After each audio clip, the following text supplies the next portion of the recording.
Hello friends, कैसे हैं आप सब। उम्मीद करता हूं आप सब बहुत अच्छे होंगे। और आपने अभी रीट का पेपर दिया है, रीट 2022 का। तो आज के इस वीडियो में हम बात करने जा रहे हैं रीट लेवल 1 के पेपर की ही, जिसमें हम स्पेशली मैथ्स पार्ट को एनालिसिस करेंगे। मैथ्स के आपके पेपर में 30 प्रश्न आए हैं, उनका लेवल किस तरह का रहा है, इसका वीडियो के हम अंत में निष्कर्ष निकालेंगे। चलिए फिलहाल देख लेते हैं हम आपके पेपर के सभी 30 प्रश्न को। और माय डियर फ्रेंड्स, मैं आपको बता दूं कि इस वीडियो में आपको जो 30 प्रश्नों का सॉल्यूशन मिलने वाला है वो विदाउट पेन पेपर मिलने वाला है। जी हाँ, without pen paper mentally calculation से हम आंसर निकाल सकते थे, और आप में से बहुत सौ ने निकाले भी होंगे। और यदि नहीं निकाल पाए हैं तो आप देख लीजिए इस वीडियो को शुरू से अंत तक कि किस तरह से आपको बिना पेन पेपर यूज किए हुए सभी 30 प्रश्नों को आप कर सकते थे। चलिए स्टार्ट करते हैं। तो अभी मैंने यहां पर लिया हुआ है आपके लेवल 1 का जो पेपर है, उसका मैंने लिया हुआ है सीरीज कोड, उसका ए लिया हुआ है। उसके बाद जो पेपर कोड आपका रहेगा वो रहेगा PL1 शिफ्ट 1। तो इसकी हम अब बात करने जा रहे हैं, इसके मैथ्स के पार्ट की। चलिए मैथ्स का पेपर मैं निकाल लेता हूं। ओके, तो ये हमारा सेक्शन 4 गणित का है, और इस खंड में कुल जो प्रश्न थे वो 30 प्रश्न थे, और सारे प्रश्न करना अनिवार्य थे। अब मजे की बात देखिए कि किस तरह हमें क्वेश्चंस को करना था। यहां पर 91 नंबर पर जो आपका प्रश्न दिया हुआ है कि निम्नलिखित में से कौन सा संख्या 420 का सही अभाज्य गुणनखंड है।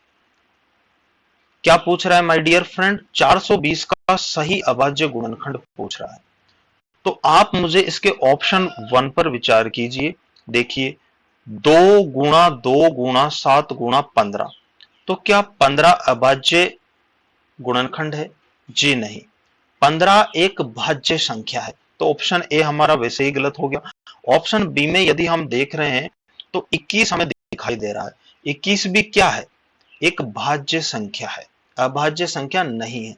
तो ये ऑप्शन भी नहीं हो सकता। उसके बाद आप ऑप्शन सी में देखिए 6। तो 6 भी क्या है? भाज्य संख्या है। तो 3 ऑप्शन हमारे वैसे ही हट चुके हैं देखने पर ही। तो उसके बाद ऑप्शन डी पर आप देखिए, 2 गुणा 2 गुणा 3 गुणा 5 गुणा 7।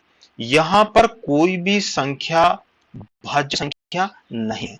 और कंफर्मेशन लेने के लिए आप इनको मल्टीप्लाई भी करके देख सकते हैं। 7 पंजे 35, 35 या 105, 105 दूनी 210, और 210 दूनी 420। तो ये वाला जो क्वेश्चन है हमारा, इस वाले क्वेश्चन का ऑप्शन डी राइट हो जाएगा। चलिए बढ़ते हैं नेक्स्ट पर। 92, किन्हीं दो संख्याओं का लघुत्तम समापवर्तक, यानी दो संख्याओं का लसप कितना दिया हुआ है? 60 दिया हुआ है, और एवं महत्तम समापवर्तक 5 दिया हुआ है। ठीक है, तो निम्नलिखित में से वह संख्याएं कौन सी होगी? आपको ध्यान रखना है, एलसीएम 60 दिया हुआ है, एचसीएफ 5 दिया हुआ है। पहला ऑप्शन पर हम विचार करते हैं तो क्या 20 और 30 का एचसीएफ 5 होगा? जी नहीं होगा। 20 और 30 का एचसीएफ हो जाएगा 10। तो ये ऑप्शन हमारा वैसे ही गलत हो गया। ऑप्शन बी पर हम विचार करते हैं तो ऑप्शन बी में भी एचसीएफ कितना होने वाला है? 10। जबकि कितने की बात हो रही है? 5 की बात हो रही है। ऑप्शन सी पर आप विचार कीजिए कि यहां पर जो एचसीएफ बनेगा वो 5 ही बनेगा, और यदि हम इनका एलसीएम लेंगे तो वो 60 हो जाएगा। तो हमारे प्रश्न की दोनों कंडीशन फुलफिल हो रही है। तो इस क्वेश्चन का राइट आंसर हो जाएगा ऑप्शन नंबर सी। यदि हम ऑप्शन डी पर विचार करते हैं तो यहां पर एचसीएफ जो बन रहा है वो 5 बन रहा है, बट एलसीएम जो बनेगा वो 40 80 या 120 बनेगा। जबकि एलसीएम हमारे प्रश्न में 60 देखा है, तो ये ऑप्शन भी हमारा गलत होगा। तो राइट आंसर कौन सा हो जाएगा? Option number C. नेक्स्ट प्रश्न पर बढ़ते हैं। यदि 1 अनुपात यानी 5:7 का परपद 35 है, क्या है? परपद 35 है, तो उसका पूर्व पद क्या होगा? अब आप मुझे ये बता दीजिए कि 7 को 35 बनाने के लिए, 7 को 35 बनाने के लिए आपको किससे मल्टीप्लाई किया आपने? 5 से। 7 पंजे 35, तो फिर आपको जो ये 5 है इसको भी तो 5 से मल्टीप्लाई, तो कितना आंसर हो जाएगा? एक सेकंड।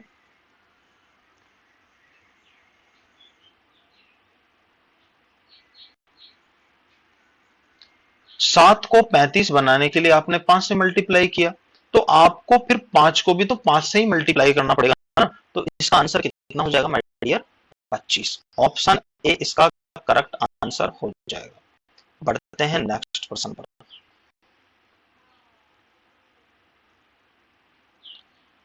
चार आदमी एक काम को 20 दिन में पूरा करते हैं। चार आदमी एक काम को कितने दिन में पूरा कर रहे हैं? 20 दिन में। 10 आदमी उसी काम को कितने दिन में पूरा करेंगे? तो जब भी टाइम एंड वर्क वाला प्रश्न आ जाता है तो हमारे दिमाग में एमडीएच वाला फॉर्मूला आ जाता है। तो हम क्या करेंगे? 4 इंटू 20 बराबर 10 इंटू डी करेंगे।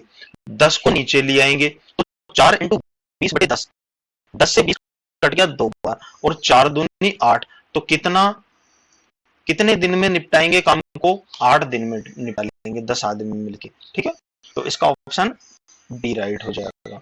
यहां पर आप देखिए, रुपए 329 में एक वस्तु को बेचने पर एक डीलर को 6% की हानि हुई। 6% की हानि का क्या मतलब हुआ? 6% की हानि का मतलब हुआ कि आपने 100 रुपए की वस्तु को 94 में बेच दिया, यानी 94 रुपए में बेच दिया, तभी तो आपको 6% की हानि हुई। ये पूछ रहा है कि वस्तु का क्रय मूल्य क्या है। अब किसी भी वस्तु का जो क्रय मूल्य होता है वो अपने आप में 100% होता है। तो यहां पर हानि हुई है तो 100 माइनस 6, यानी 94% की वैल्यू आपको कितनी दे रखी है? 329। 94% बराबर 329, 1% बराबर 329 बटे 94, और हमें निकालना है क्रम मूल्य। तो क्रम मूल्य का मतलब है 100, तो आपको क्या करना है कि 329 बटे 94 इंटू 100 कर देना है। 2 से आप 100 को काटोगे 50 बार कट जाएगा, 94 को काटोगे आप 47 बार, और 47 से जो 329 बार कटेगा वो कटा 7 7 49 के 9, 7 चौक 28 और 4 32, 7 बार कट गया। अब 7 को हमें 50 से मल्टीप्लाई करना है, तो 7 पंजे 35, तो जो वस्तु का क्रय मूल्य था वो कितना था? 350 था, तभी तो उसको हानि हुई है 6% की, तभी वो 329 में बिकी है। तो इस वस्तु का जो क्रय मूल्य आ जाएगा वो आ जाएगा 350 रुपए। अगला क्वेश्चन देखते हैं। तीन संख्याओं का औसत, कितनी संख्याओं का औसत? तीन संख्याओं का औसत 40 है। यदि उनमें से दो संख्याओं का औसत 38 है तो तीसरी संख्या क्या होगी? इजी प्रश्न है। तीन संख्याओं का औसत 40 है, मतलब संख्याओं का योग कितना हो गया? 100। संख्याओं का औसत 38 है, तो 38 दूना हो जाएगा 76, तो यहां पर योग 76 हो रहा है, यहां पर योग 120 हो रहा है। तो 120 में से 76 जाएगा तो 24 और 20 44, तो 44 बच जाएगा। तो तीसरी संख्या कितनी हो जाएगी? 44। तो इसका राइट आंसर हो जाएगा 44। नेक्स्ट प्रश्न, यहां पर देखिए, रुपए 3000 पर 2 वर्ष के लिए 11% की वार्षिक साधारण ब्याज दर से कितनी धनराशि प्राप्त होगी? साधारण ब्याज से आपको जब मूलधन दिया हुआ है, समय दिया हुआ है, दर दी हुई है, तो तीनों को मल्टीप्लाई करके 100 अपॉन में लगा दो। 100 की 2 जीरो से यहां की 2 जीरो उड़ जाएगी, तो अब आपके पास क्या बचा? 30 इंटू 2 इंटू 11, तो 11 दूना 22 और 22 तिया 66 और 1 जीरो, तो कितना हो गया भाई? 660 ब्याज हो गया। और ये कह रहा है कि कितनी धनराशि प्राप्त होगी, मतलब मिश्रधन की बात कर रहा है।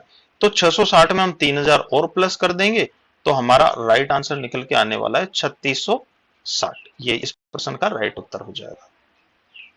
अगला प्रश्न, अगला प्रश्न कह रहा है कि रुपए 2100 मूलधन, ठीक है, 8% वार्षिक की दर से 2 वर्ष एवं 3 वर्ष के साधारण ब्याज का अंतर होगा। अब आपने जब साधारण ब्याज पढ़ा होगा तो आपको अच्छे से पता होगा कि साधारण ब्याज में जो पहले वर्ष का ब्याज होता है वही दूसरे का होता है, वही तीसरे का होता है और वही आगे होगा। तो यहाँ 2 वर्ष और 3 वर्ष के साधारण ब्याज का अंतर पूछ रहा है। तो 2 वर्ष और 3 वर्ष मतलब अंतर तो 1 वर्ष का ही हुआ ना। तो यहां पर आपको मूलधन 2100, दर 8% और समय 1 वर्ष करके इसको सोल्व कर देना था। अपॉन में 100 आएगा, 100 की डबल जीरो से ये डबल जीरो कट जाएगी, यानी 21 इंटू 8 इंटू 1 बचा, 8 इंटू 1 मतलब 8, और 8 को 21 से मल्टीप्लाई कर दो तो 8 एकम 8 और 8 दूनी 16। ऑप्शन बी में 168 राइट आंसर होगा। मैं कह रहा हूं कि आपको पेन पेपर क्वेश्चन और आगे भी होंगे, देखते रहिए आप। क्वेश्चन नंबर 99, एक साइकिल रुपीज 1800 में खरीद कर, अब साइकिल को 1800 रुपए में खरीदा है ना, मतलब कौन सा हुआ, क्रम मूल्य। अब वो क्या कर रहा है, 12% लाभ पर बेची गई तो उसका विक्रम मूल्य क्या, कौन सा मूल्य पूछ रहा है, विक्रम। मैंने अभी थोड़ी देर पहले बताया था कि खरीदा गया मूल्य मतलब क्रम मूल्य, और क्रम मूल्य हमेशा कितना होता है, अपने आप में 100% होता है। तो यहाँ आपको वैल्यू किसकी दी हुई है, 100% की। 100% बराबर 1800, 20 से 20 कैंसिल आउट हो गई तो 1% की वैल्यू आई है 18। अब आपको क्या करना है कि 12% पर लाभ पर बेची गई, मतलब आप 100 रुपए की चीज को 112 रुपए में बेचना चाहते हो, तो 1% का आपके पास 18 मान है, 112% का निकाल लीजिए। तो 112 इंटू 18 कर दीजिए, 18 दूना 36, 6 केवल इसी में दिख रहा है और मुझे किसी भी ऑप्शन में नहीं दिख रहा। तो 2016 इसका राइट आंसर हो जाएगा। बढ़ते हैं नेक्स्ट क्वेश्चन की तरफ। डायग्राम वाला क्वेश्चन है, कैसे करेंगे। दिए गए चित्र में ए का मान पूछ रहा है, ए का मान पूछ रहा है भाई, किसका मान पूछ रहा है, ए का मान पूछ रहा है, ए का मान। अब ये देखिए जो एडी है और एफ सी है, ये तिर्यक रेखाएं, और यहां पर जो कोण बन रहा है वो बन रहा है 90 डिग्री। तो सामने वाला जो कोण होगा यहां पर वो भी कितने डिग्री का हो जाएगा, 90 डिग्री का हो जाएगा। कौन से नियम से, सम्मुख कोण नियम से। अब आप जानते हो कि ये जो एक 40 डिग्री, ये 90 डिग्री और ये 5 डिग्री, तो इस टोटल कोण का मान कितना हो जाएगा, 180 हो जाएगा। तीनों कोणों का योग 180 हो जाएगा। 180 में से ये 90 का हटा दो, तो अब दोनों कोण यानी 40 और 5 ए का मान 90 हो गया, उसमें से 40 और हटा दो, तो फिर ये 5 ए बराबर कितना हो गया, 50। तो ए बराबर कितना हो गया, 10। तो ए का मान ही तो पूछ रहा है, ए का मान ही तो आपसे पूछ रहा है कि ए का मान कितना होगा। तो ए का मान कितना निकल के आया भाई, 10 डिग्री निकल कर आ गया। चलिए बढ़ते हैं नेक्स्ट क्वेश्चन की तरफ। मजा आ रहा है क्वेश्चन सोल्व करने में, ओके आगे भी आएगा। 1 वर्ग मीटर बराबर x वर्ग मिलीमीटर होता है, तो x का मान पूछ रहा है। ध्यान से देखिए, प्रश्न इजी भी है और हार्ड भी है। यहां बात हो रही है 1 वर्ग मीटर बराबर x वर्ग मिलीमीटर की। 1 वर्ग मीटर का क्या मतलब है, 1 वर्ग मीटर का मतलब है 1 मीटर इंटू 1 मीटर, यही तो हुआ 1 वर्ग मीटर का मतलब।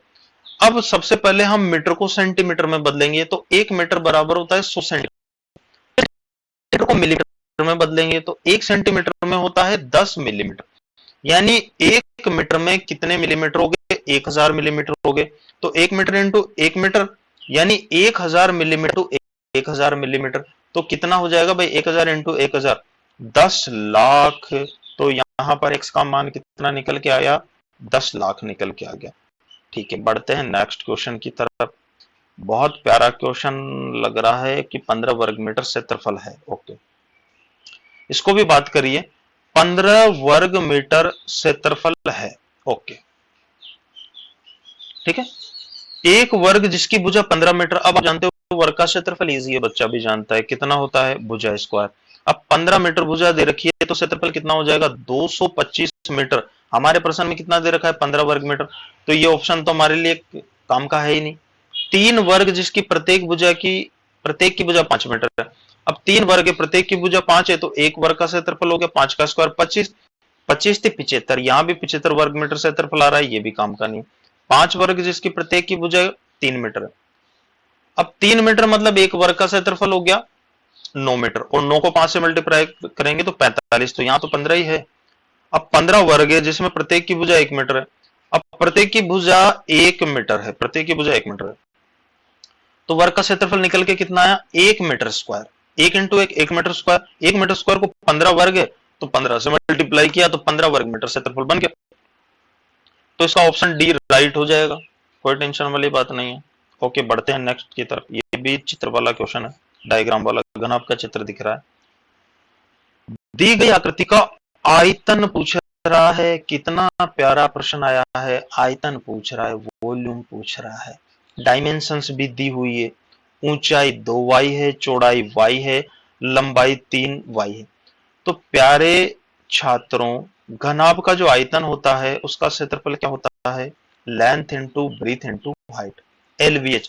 तो तीनों को मल्टीप्लाई करा दो ना भाई, 2 3 6, तो डिजिट तो कितना आ गया 6। अच्छा, इसमें भी है, इसमें भी है। अब वाई वाई वाई यानी वाई क्यूब, तो आंसर कौन सा निकल के आ गया 6y क्यूब। अभी तक के प्रश्नों में हमने पेन पेपर यूज नहीं किया है और आगे भी शायद नहीं करेंगे, कोशिश नहीं करने की रहेंगी। आप देखते रहिए कितने अच्छे प्रश्न आए हैं। अच्छा, टीचिंग मेथड का प्रश्न आ गया, कह रहा है कि संगीत मानव के अवचेतन मन का, अवचेतन देखो, मन कितना है, चेतन, अर्धचेतन और अवचेतन, ठीक है। संगीत मानव के अवचेतन मन का अंक गणित की संख्याओं से संबंधित एक आधुनिक गुप्त व्यायाम है, एक्सरसाइज है। यह कथन गणित के किस मूल्य से संबंधित है? सांस्कृतिक हो नहीं सकता, सामाजिक हो नहीं सकता, बौद्धिक या कलात्मक। तो इसको हम कलात्मक की श्रेणी में रखेंगे, कलात्मक मूल्य की श्रेणी में हम इसको रखेंगे। तो इसका लगभग 99% कलात्मक मूल्य ही आंसर होगा। नेक्स्ट क्वेश्चन है कि अच्छा,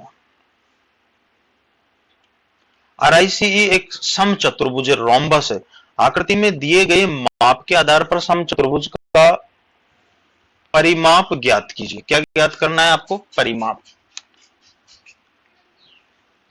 अब आप ये देख लीजिए कि जो रोम्बस होता है उसके डायगोनल की क्या प्रॉपर्टी होती है। डायगोनल की प्रॉपर्टी होती है कि उसके जो डायगोनल होते हैं वो परपेंडिकुलर बाइसेक्ट करते हैं। क्या करते हैं, परपेंडिकुलर बाइसेक्ट करते हैं, यानी उसके जो विकर्ण होते हैं वो एक दूसरे के लंब समद्विभाजक होते हैं। मतलब ये जो CR है इसका विकर्ण और EI है, ये एक दूसरे को यहां पर परपेंडिकुलर यानी 90 डिग्री का कोण बना रहे हैं और एक दूसरे को बराबर बराबर भागों में बांट रहे हैं। तो ये वाली भुजा 12 है, ठीक है, ये वाली 5 है और यहां पर कोण 90 डिग्री है। तो ये जो ट्राइंगल बना है, ये वाला जो ट्राइंगल बना है वो कौन सा बना हुआ है, वो राइट एंगल ट्राइंगल ही तो बना हुआ है ना, समकोण त्रिभुज। तो समकोण त्रिभुज का ये लंब हो गया, ये आधार हो गया, तो 5 का स्क्वायर 25 और 12 का स्क्वायर 144, 144 25 169। तो यानी इसका कर्ण निकल के कितना आया 13, और कर्ण इस रोम्बस की क्या हो जाएगी, एक भुजा हो जाएगी। क्या पूछ रहा है भाई, परिमाप पूछ रहा है। तो परिमाप का मतलब क्या होता है, 4 इंटू भुजा, समचतुर्भुज चारों भुजा समान होगी। ओके, तो 4 इंटू भुजा का क्या मतलब हो गया, 13 भुजा निकल के आए, 13 चौके 52। तो 52 कहां पर है, ऑप्शन सी में। तो ऑप्शन सी हमारा राइट आंसर इस प्रश्न का हो जाएगा। नेक्स्ट चलते हैं। ओहो, गणित सभ्यता एवं संस्कृति का दर्पण है। ये बहुत बार रिपीट हो जाता है प्रश्न। ये कथन किसने दिया, तो किसने दिया भाई, होगवेन ने दिया, होगवेन ने दिया। और गैलीलियो का प्रश्न भी इसी रीट में आया था। गैलीलियो ने क्या कहा था, गैलीलियो ने कहा था कि गणित एक ऐसी भाषा है जिसमें ब्रह्म ईश्वर ने ब्रह्मांड का सब कुछ पूरा नॉलेज लिख दिया है। इस तरह की कुछ परिभाषा है, बताएंगे आपको बाद में। ओके, गणित वह भाषा है जिसमें ईश्वर ने पूरे ब्रह्मांड को लिख दिया है। नेक्स्ट प्रश्न आ गया, निरीक्षण करो और सीखो के सिद्धांत पर कौन सी विधि है। देखो, पहले इंस्पेक्शन करवा रहा है, बाद में लर्निंग करवा रहा है। निरीक्षण करो और सीखो के सिद्धांत पर कौन सी विधि आधारित है, तो कौन सी विधि आधारित है, आगमन विधि है। आगमन विधि आंसर हो जाएगा। Okay, next question, next next next next next.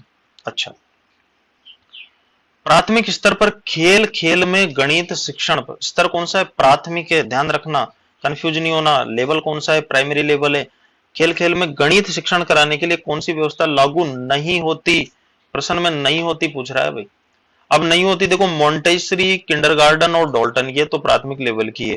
तो व्याख्यान, व्याख्यान कौन सी है? माध्यमिक और उच्च माध्यमिक के लिए है, बल्कि उच्च माध्यमिक और कॉलेज के लिए है, तो यहां व्याख्यान आंसर हो जाएगा। उसके बाद है निदानात्मक परीक्षण, डायग्नोस्टिक टेस्ट। ठीक है, निदानात्मक परीक्षण का उद्देश्य है, तो निदानात्मक परीक्षण क्यों किया जाता है? निदानात्मक परीक्षण के बाद किया जाता है उपचारात्मक परीक्षण। तो देखो, शिक्षक की कार्यकुशलता का पता लगाना, शिक्षक से तो संबंधित है ही नहीं, शिक्षक की कार्यकुशलता का पता कोई नहीं लगाता शिक्षक बनने के बाद। ओके, बालकों के विभिन्न कौशलों का विकास करना, ये भी कुछ कुछ ठीक है। गणित विषय की अध्ययन एवं अध्यापन प्रक्रिया में सुधार करना, भाई आप जब उनका निदान कर लोगे, डायग्नोसिस कर लोगे, तभी तो आप मैथ्स पढ़ा पाओगे, तभी तो आप कैसे पढ़ाना है, उस प्रक्रिया में क्या सुधार करना है, वही तो कर पाओगे निदानात्मक से। तो इसका राइट आंसर हो जाएगा गणित विषय की अध्ययन एवं अध्यापन प्रक्रिया में सुधार करना। ओके, नेक्स्ट प्रश्न क्या है? वृत्त का क्षेत्रफल पढ़ाने की सबसे उपयुक्त विधि, सबसे उपयुक्त विधि। देखो विधियां बहुत सारी हो सकती है, लेकिन यहां बात हुई है सबसे उपयुक्त विधि की, सबसे बेस्ट मेथड की। तो आपको पता है कि जो प्रयोगशाला विधि होती है वो गणित और विज्ञान पढ़ाने की सबसे बेस्ट विधि होती है। तो यहां पर अगर हम बताएंगे एक चकती उसको काट के कि वृत्त ऐसा होता है, इसका क्षेत्रफल ऐसे बनाया जा सकता है, तो इसका राइट आंसर हो जाएगा लैबोरेटरी मेथड, यानी प्रयोगशाला विधि। ओके, गणित में स्लाइड रूल का उपयोग होता है। ये स्लाइड रूल को लेके बहुत सारे बच्चे कंफ्यूज में थे कि ये सर क्या होता है क्या नहीं होता, तो ये मेरे नोट्सों से सेम टू सेम डिट्टो उठकर आया है। गणित में स्लाइड रूल का उपयोग होता है गुणन एवं भाजन के लिए। तो राइट आंसर कौन सा हो जाएगा? ए नंबर का हो जाएगा। यानी ये क्या होता है? Multiplication and division. Multiplication and division slide rule किस काम में आता है? गणनाओं को ये क्या करता है? फास्ट कर देता है, फास्ट कर देता है। ओके, आगे बढ़ते हैं। निम्न में से कौन सा कथन गणित की प्रकृति से संबंधित नहीं है? देखो गणित की प्रकृति, नेचर ऑफ मैथमेटिक्स से संबंधित नहीं की बात कर रहा है, तो नहीं की बात कर रहा है, तो हम यहां पर देखेंगे गणित में अमूर्त प्रत्ययों की व्याख्या की जाती है, ये तो प्रकृति होती है। गणित में सामान्य मान का क्षेत्र सीमित है, ये डाउट है। गणित एक सार्वभौमिक विषय है, ये भी सही है, गणित की प्रकृति होती है। संख्या, स्थान, मापन इत्यादि गणित के आधार हैं, बिल्कुल है। तो इसमें हम इस ऑप्शन को राइट मानेंगे कि गणित में सामान्य मान का क्षेत्र सीमित है, ये गणित की प्रकृति नहीं होती है। ओके, शब्द करिकुलम किस भाषा से लिया गया है? तो भाई लैटिन भाषा से लिया गया है। और ओके, गणित में सारणी बनाना किस विशेष उद्देश्य के अंतर्गत आता है? विशेष उद्देश्य, स्किल, स्किल के अंदर आता है, मतलब कौशल के अंदर आता है। ओके, ठीक है। उसके बाद है भाई 10,20,305 का सही अंकिक रूप है 10 लाख। अब ये ऑप्शन में भी 10 से स्टार्ट हो रहा है, ये ऑप्शन तो 12 से स्टार्ट हो रहा है, ये भी 12 से स्टार्ट हो रहा है, दो ऑप्शन तो हमारे खत्म हो गए। अब 10 लाख मतलब ये हो गया, यहां से ये 10 हो गया, ठीक है।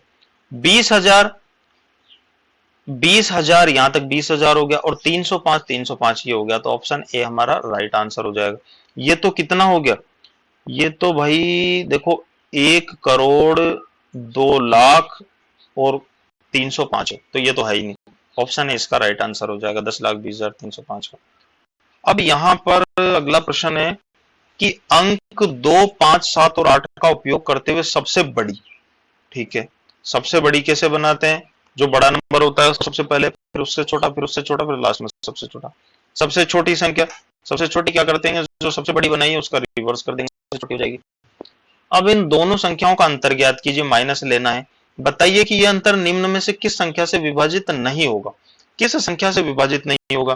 तो अगर कोई सम संख्या होगी तो वो 2 से विभाजित हो जाएगी, और अगर अंकों का योग 3 से या 9 से विभाजित है तो 3 और 9 से विभाजित हो जाएगी। जो संख्या 9 से विभाजित होगी वो 3 से भी डेफिनेट विभाजित होगी। 5 से विभाजित कब होगी? जब इकाई का अंक 0 या 5 हो।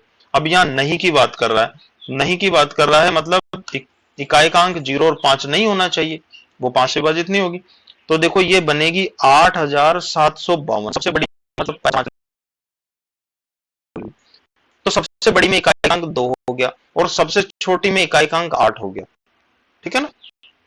तो अब सबसे बड़ी में तो इकाई का अंक 2 और सबसे छोटी में इकाई का अंक 12 में से 8 गया तो 4, तो इकाई का अंक भाई 4 बनने वाला है। अब 4 बनने वाला है तो विभाजित किससे नहीं होगी? 5 से नहीं होगी। 5 से विभाजित कब होती? जब इकाई के स्थान पर कौन होता है? 0 या 5 होता है। तो इसका राइट आंसर 5 हो जाएगा। ओके, निम्न में से कौन से विकल्प में 5 का स्थानीय मान 500 नहीं है? तो भाई यहाँ इकाई सैकड़ा तीसरे नंबर पर है तो ये तो 500 हो जाएगा, यहाँ से स्थानीय मान, यहाँ से भी तीसरे नंबर 500 हो जाएगा, यहाँ दूसरे नंबर पर ये 5, तो यहाँ जो स्थानीय मान है वो 50 ही होगा, 500 नहीं होगा। इसमें भी कितना हो जाएगा? इसमें भी 500 हो जाएगा क्योंकि तीसरे नंबर पर। तो इस क्वेश्चन का राइट आंसर कौन सा हो गया? सी वाला। वीडियो थोड़ा लंबा हो रहा है माय डियर फ्रेंड्स, लेकिन आप लोगों को मजा आ रहा होगा कि किस तरह से प्रश्न हो रहे हैं। अब 30 प्रश्न मैं समझा भी रहा हूं आपको, हाईलाइट भी कर रहा हूं, तो थोड़ा सा समय लग रहा है। बाकी तो मेरे हिसाब से 15 से 20 मिनट में इस पेपर को आप निपटा लिए होंगे। इसको देखिए, निम्नलिखित में से कौन सा बिंदुओं का सही अवरोही क्रम है? अवरोही और आरोही, असेंडिंग एंड डिसेंडिंग। यहां क्रम पूछा है अवरोही। अवरोही क्रम का मतलब होता है कि पहले सबसे बड़ा, फिर छोटा, फिर छोटा, फिर सबसे छोटा। मतलब बढ़ते हुए क्रम में पहले छोटा, फिर बड़ा, फिर बड़ा, फिर लास्ट में सबसे बड़ा। तो सभी में फ्रैक्शन तो सेम है। यहां चेक करते हैं 3/4। 3/4 का क्या मतलब हुआ? 3/4 का मतलब हुआ ना 75%। 4 में से 3 भाग तो 75% हो गया। 3/2 का मतलब क्या हुआ? लगभग 66%। यहाँ 75%, यहाँ 66%। 1/2 का मतलब क्या हुआ? 50%। और 5/2 का मतलब 40%। तो भाई यहाँ 75%, यहाँ 66% के आसपास, यहाँ 50% के आसपास, फिर यहाँ 40%। तो ये हो गया ना हमारा अवरोही क्रम। तो इसमें आंसर तो कौन सा हो जाएगा? आंसर यही हो जाएगा इसमें, आंसर बी नंबर का। देखो आपने इसमें काफी टाइम लगा दिया होगा, बहुत ही तरीके से मैंने आपको बताया है। 1 से 30 के बीच कितनी अभाज्य संख्याएं होती है? 1 से 30 के बीच कितनी अभाज्य संख्याएं होती हैं? अब सबसे पहले तो हम बात करते हैं कि अभाज्य संख्याएं होती क्या है। देखो, अभाज्य संख्या का मतलब होता है ऐसी संख्या जो केवल और केवल स्वयं से विभाजित हो। 1 से तो सभी होनी है, लेकिन स्वयं से विभाजित हो वो अभाज्य होती है। स्वयं के अलावा दूसरी संख्या से भी विभाजित हो जाए वो हो जाती है भाज्य। तो ये प्रश्न तो काफी बार मैंने करवा रखा है कि 1 से 25 तक इतनी होती है, 1 से 50 तक इतनी होती है। 1 से 25 तक कितनी बता रखी है मैंने? 9 बता रखी है। लेकिन यहाँ बात कर रहा है 1 से 30 की। 30 मतलब 25 के आगे और बढ़ना पड़ेगा। 26 होती नहीं है, 27 होती नहीं, 28 नहीं होती, 29 होगी। तो 9, 1 से 25 तक होती है, 1 से 30 तक कितनी हो गई? तो राइट आंसर तो कितना हो गया? 10। अगर ये पूछ लेता कि 1 से 50, तो 1 से 50 तक 9 से 15 होती है, 1 से 75 तक 21 होती है और 1 से 100 तक कितनी होती है? 25। ओके, लास्ट क्वेश्चन आ गया हमारे 30 प्रश्नों का। निम्न में से कौन सा अनुपात सबसे बड़ा है? कौन सा अनुपात सबसे बड़ा है? तो देखो भाई, यहाँ 7 में 3 का भाग देंगे तो 2 पॉइंट कुछ बार जाएगा, यहाँ 3 पॉइंट कुछ बार जा रहा है, यहाँ 9×3 = 27, 9×4 = 36, 4 के आसपास लगभग जा रहा है। लेकिन यहाँ 19/2 कितनी बार गया? 9 पॉइंट कुछ बार। तो भाई यही तो सबसे बड़ा हो गया ना। तो इसका आंसर कितना हो जाएगा? डी। अब नेक्स्ट तो और क्वेश्चन आ गया, सेक्शन 5 आ गया। तो मेरे माय डियर फ्रेंड्स, मैंने कहा था कि सारे क्वेश्चन में विदाउट पेन पेपर करवाऊंगा। मैंने पूरे मेंटली कैलकुलेशन से बहुत शॉर्ट तरीके से आपको सारे क्वेश्चन करके बताए। पेपर का जो मैथ्स के क्वेश्चन था उनका लेवल अगर हम कहें तो लगभग एवरेज या बिलो एवरेज ही था, लेकिन टीचिंग मेथड के कुछ क्वेश्चंस का एवरेज था और एक आध क्वेश्चंस का अबव एवरेज हम उनको मान सकते हैं। उम्मीद करता हूं कि आपके 30 में से 30 प्रश्न राइट निकले होंगे और अब आप बिल्कुल मेन परीक्षा की तैयारी में लग जाइए। कंपटीशन आपका तगड़ा होगा क्योंकि लेवल 1 का जो ऑल ओवर पेपर रहा है वो लगभग एवरेज लेवल का ही रहा है और सभी में पात्र होने वाले हैं।